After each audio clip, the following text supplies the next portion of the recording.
Oi, meu nome é Raj e eu estou aqui para te falar sobre a cultura hindu. O termo hinduísmo remete a uma grande variedade de religiões que surgiram na Índia ao decorrer do tempo.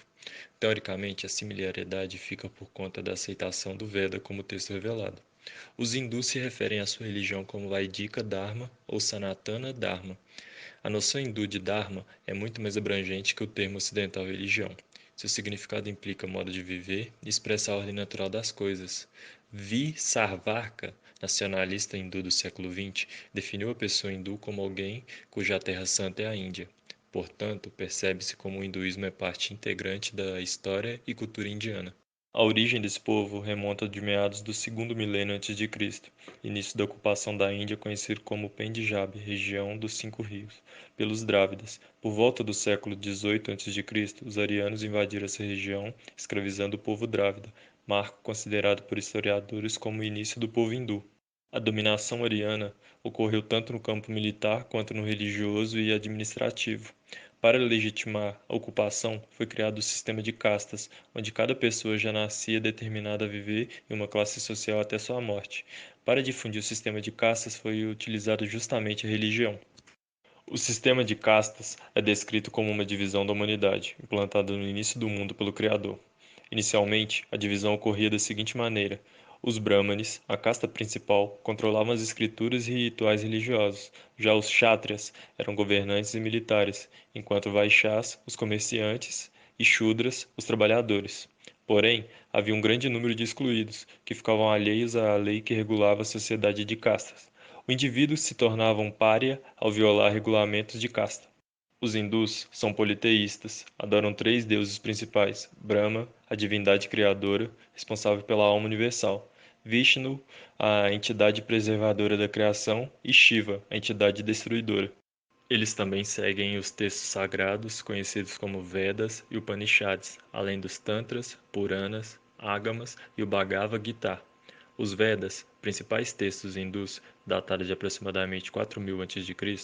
e adotados pelos arianos após a invasão, contêm as verdades eternas reveladas pelos deuses e a ordem, Dharma, que seguem os seres e as coisas. A fé também é voltada para o culto aos avatares, devas, que são manifestações corporais do poder supremo dos três deuses.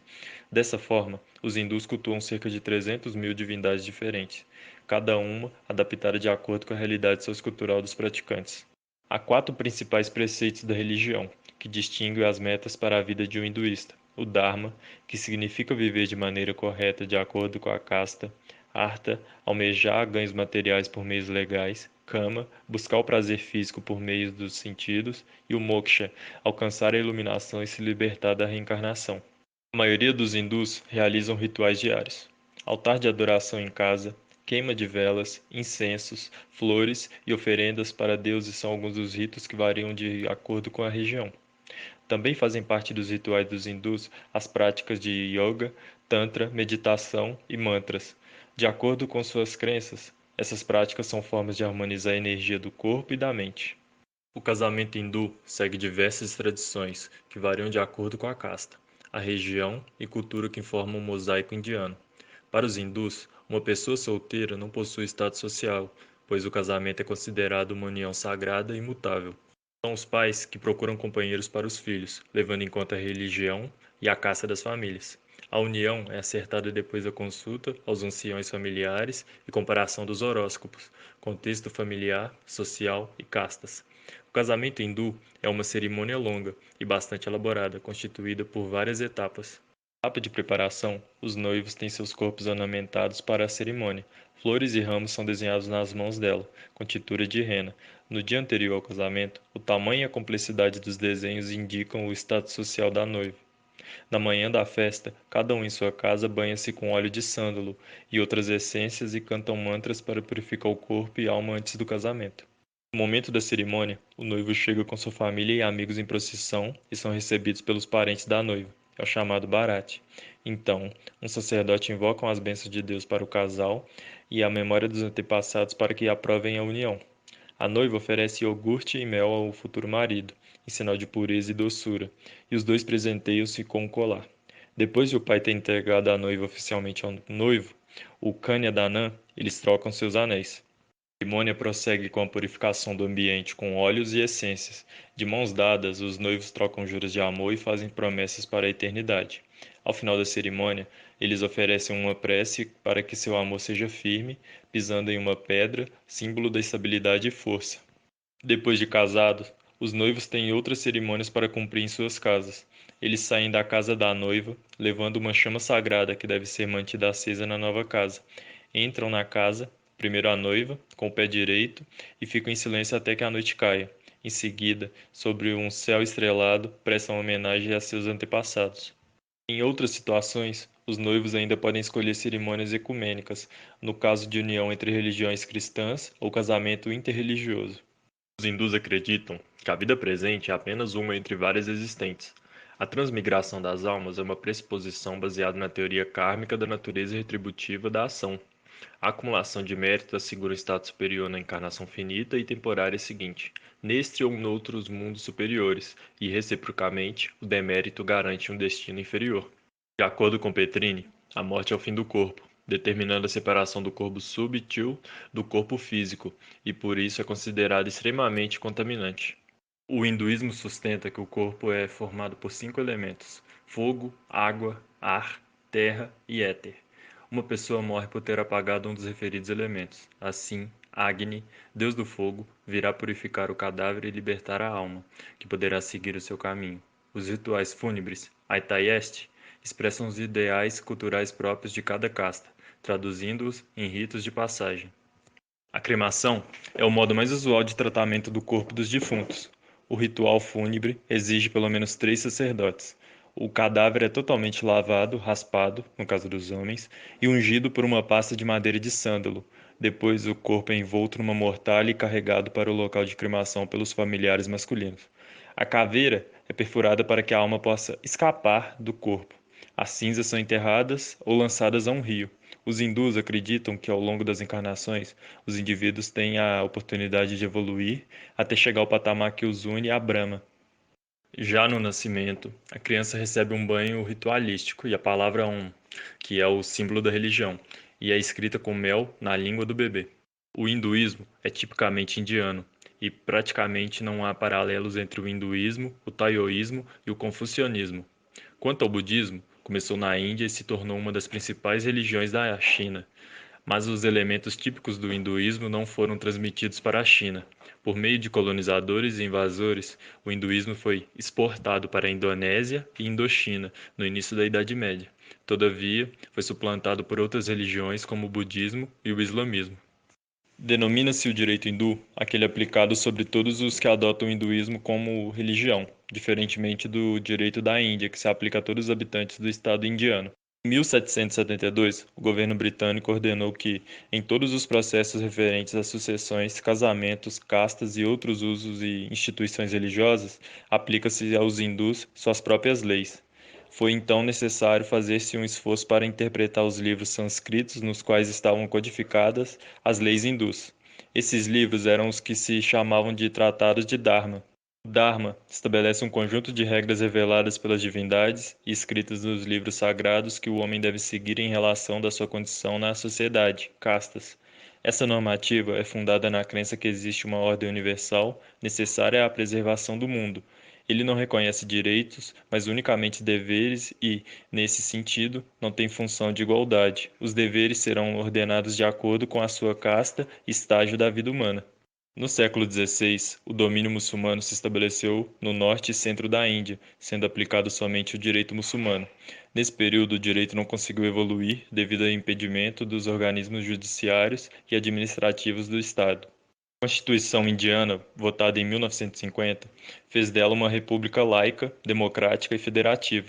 O artigo 15º da Constituição proíbe qualquer tipo de discriminação relacionada a castas.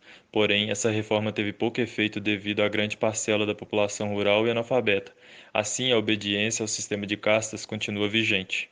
Na contemporaneidade, o direito hindu continua a ser o único sistema de direito que condiz respeito à sua vida particular ou privada. Em contraposição, de acordo ao hinduísmo, está o direito laico nacional, com origem estatal e que se desvincula das religiões e inspira-se na grande parte da common law. Estes foram os principais aspectos referentes ao hinduísmo. E eu sou Ari, serei responsável pela sua viagem ao mundo da cultura cínica. O termo cinismo vem da civilização chinesa, uma das mais antigas do mundo, com 4.000 anos de história, e se refere a um conjunto de preceitos, religiões e aspectos culturais de alguns povos do Extremo Oriente e da Ásia, que desenvolveram um rico sistema de linguagem e filosofias com grande significado político, religioso e até mesmo ecológico. Apesar dos fundamentos culturais serem baseados na civilização chinesa, o cinismo engloba também as Coreias, Vietnã e Tibete, ou seja, a maior parte do leste asiático. Agora vamos falar sobre os principais aspectos culturais e tradicionais. Por muito tempo, a sociedade chinesa viveu sob um sistema de caças que priorizava os estudiosos. Por conta disso, as famílias investiam na educação do filho mais velho, visando a mobilidade social. Esse sistema chegou ao fim com a tomada de poder pelo Partido Comunista, mas, até a década de 80, as classes ainda podiam ser identificadas pela cor da roupa. Quanto mais escura a vestimenta, menor era a classe. Na cultura sinista, a família é tida como centro da vida social. Portanto, os ensinamentos são transmitidos de geração para geração. Os filhos homens recebiam tratamento diferenciado, pois seriam os futuros chefes da família. Contudo, era permitido que meninas frequentassem a escola também, pois a educação é muito valorizada, e até mesmo as crianças pobres recebiam instrução. As meninas eram educadas para realizar tarefas do lar, e os meninos almejavam concorrer ao cargo de funcionário real. Os casamentos eram normalmente arranjados entre famílias e, depois de casada, a mulher se mudava para a casa do marido. Os imperadores chineses usavam o casamento como arma política para proteger suas fronteiras e evitar guerras. Por isso, era tão comum a união de suas filhas com membros das famílias reais dos povos vizinhos.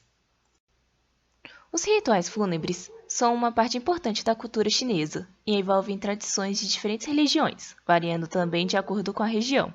No geral, os cínicos acreditam que a vida e a morte estão conectadas e os mortos podem se comunicar por meio dos sonhos, sendo a morte uma ruptura do balanço cosmológico. Quando um chinês morre, sua família retira todos os móveis do seu quarto e sala, pois acreditam que a morte polui os ambientes. Além disso, os espelhos são cobertos com um pano vermelho para evitar que o falecido seja humilhado ou exposto, e uma faixa vermelha ou branca é colocada em frente à porta, indicando que alguém morreu. As vestimentas dos entes queridos são utilizadas para identificar o grau de proximidade da pessoa com o falecido. Os mais próximos utilizam chapéu e chinelos para demonstrar que os cuidados com a aparência foram suprimidos pela dor da perda. Ademais, eles acreditam que a limpeza facilita a trajetória da alma para o paraíso e, caso o corpo esteja sujo, pode ser punido após a morte. Sendo assim, essa crença deu origem a um ritual em que o filho mais velho lava o corpo do falecido com essência de flores por 3 vezes e depois o veste. No caixão, coloca-se alguns pertences junto de um espelho e uma sacola de grãos para garantir que o falecido tenha alimento suficiente na próxima vida. Os velórios costumam durar de 3 a 7 dias, mas sempre terminam em dias ímpares, para simbolizar a jornada incompleta do falecido. Outro aspecto marcante da cultura cínica são as artes marciais que derivam da própria necessidade de sobrevivência do povo chinês diante de ameaças. O primeiro estilo de arte marcial registrado na história da civilização cínica é o Jiangdi, em 2952 a.C. Entretanto, um dos estilos mais famosos no Ocidente é o Tai Chi Chuan, advindo da doutrina taoísta. De maneira feral, as tradições de artes marciais chinesas se sustentam no cultivo da virtude, no autocuidado e na admiração artística, entre outros. Falando sobre os aspectos religiosos, por ser um estado comunista, a China é um país ateu. Porém, algumas doutrinas religiosas estão tão interligadas com a cultura por meio de costumes e tradições que ainda hoje são professadas por mais de 20% do povo. A base da cultura chinesa engloba 3 grandes religiões, ou filosofias, que se complementam: o confucionismo, o taoísmo e o budismo, tendo todas em comum os valores da solidariedade e educação. Juntas, elas formam o Sanqião. O confucionismo é baseado nos ensinamentos de Confúcio e se assemelha a uma proposta filosófica, pois possui um conjunto de regras éticas, mas também é considerado uma ideologia política, uma tradição literária ou um estilo de vida. Suas principais preocupações são a religião, a moral, a política e a pedagogia. Por isso, valoriza principalmente o ensino e a presença de intelectuais no poder. Foi a doutrina oficial da China por mais de 25 séculos, mas, ainda hoje, 25% da população chinesa ainda se declara adepta ao confucionismo. O taoísmo foi fundado por Lao Tse no século V a.C. e advém da palavra Tao, que significa o caminho ou processo do universo, a ordem da natureza, que nessa crença é dinâmica e cíclica. Enxerga a vida como a busca do equilíbrio entre os dois lados opostos que se completam, Yin e Yang. Devido ao seu forte teor ecológico, acredita que as atitudes humanas devem estar de acordo com a natureza e pregam o desapego material e repressão do desejo. Serviu como base para a tradicional medicina chinesa.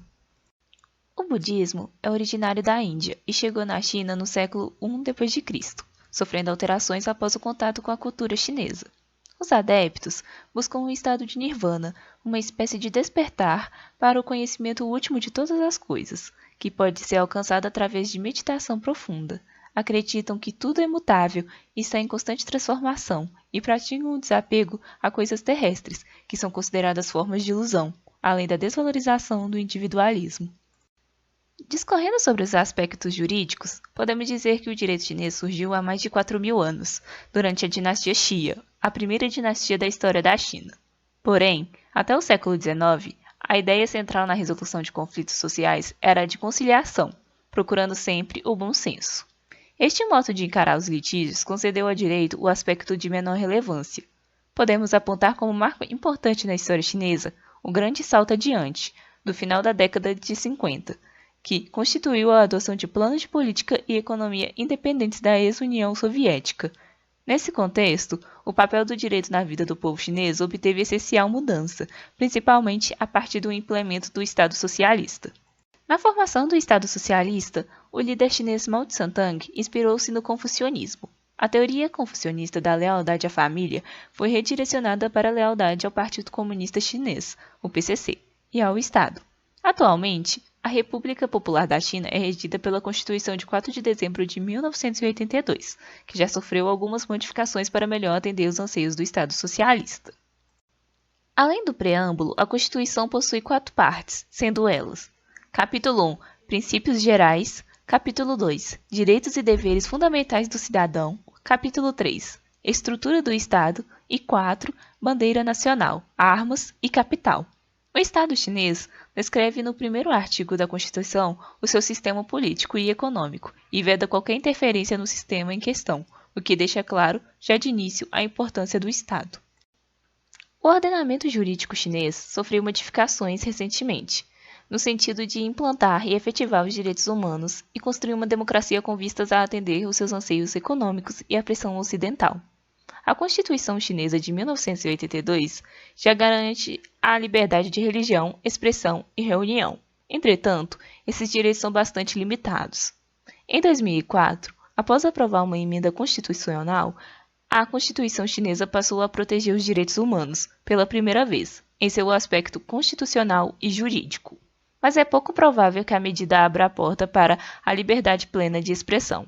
Apesar do governo patrocinar manifestações artísticas por meio de financiamento de projetos, a produção de trabalho que critiquem o regime é proibida e a saída dos artistas censurada. Além disso, a China ainda necessita ampliar o judiciário com um número maior de juízes, advogados e tribunais. Podemos concluir, então, que a República Popular da China, apesar de todo o seu tradicionalismo, precisa eliminar sua hostilidade perante as leis e o direito, para que esses possam beneficiar os cidadãos em sua plenitude. Com base em tudo o que foi apresentado, conclui-se a importância dessas distintas culturas. Esperamos que essas informações possam contribuir ao seu aprendizado. Obrigada!